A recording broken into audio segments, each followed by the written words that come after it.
Welcome back. In this video, we're really going to cover some of the very basic terminology that is used in Pinterest. So if you're already a Pinterest pro, you may want to skip through this section. But Pinterest basic terms, we start with a board. What is a Pinterest board? Well, a board, you can kind of think of it as a storage bin of similar items. It's kind of a way to organize similar things, right? Digital things on Pinterest. So you save pins into categorized boards, and your boards can be categorized and organized any way that you want. You can name them any way that you want. Just keep in mind that it needs to be relevant for your business. We'll talk a little bit more about boards and pins and their descriptions in future videos, but for now we're just going to cover the basic terminology. So then a pin is basically a visual bookmark that you've captured and added to one of those boards. So if you have, for example, think of it as a grocery shopping list. You have boards that may be broken down into a produce board, a dairy product board, and a canned goods board. So one of your pins may be cucumbers. Well, you would pin that cucumber pin onto the produce board. That's your way of categorizing it. Maybe another pin is about milk products. Well, you would pin that pin onto your dairy product board. So it's just really, boards are a way to organize. Pins are the very things that you put inside the boards, and those are what get organized. Then a repin is just basically when someone takes one of your pins and then pins them to their board. They've just repinned your pin. It doesn't change your pin at all.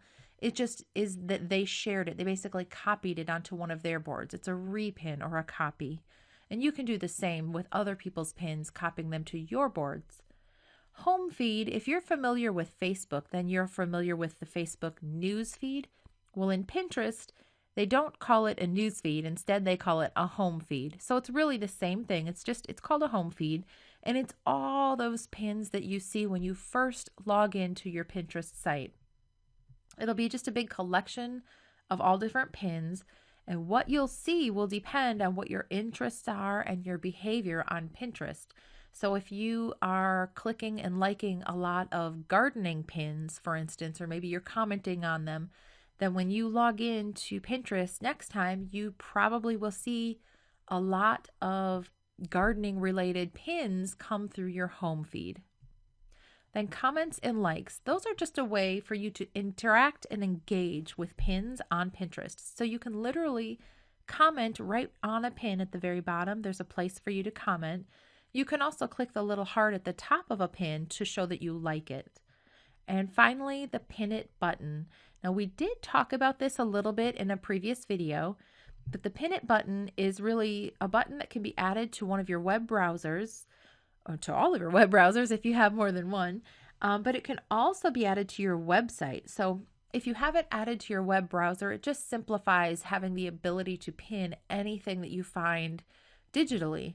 And that includes videos, even images, all kinds of information. And it really simplifies your ability to pin things onto your boards on your business Pinterest site.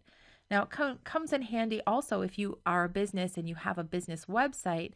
For people that visit your website that may not have the Pin It button in their own browser, you definitely want to have a separate button available right on your website so that they can also pin your content to their Pinterest board, even though they may not have a Pin It button in their browser. You want to give them as many options and as many ways as possible to be able to share your information, to get your business out there and to get it known and shared among your potential clients. And a Pin It button is just one more way for you to do that.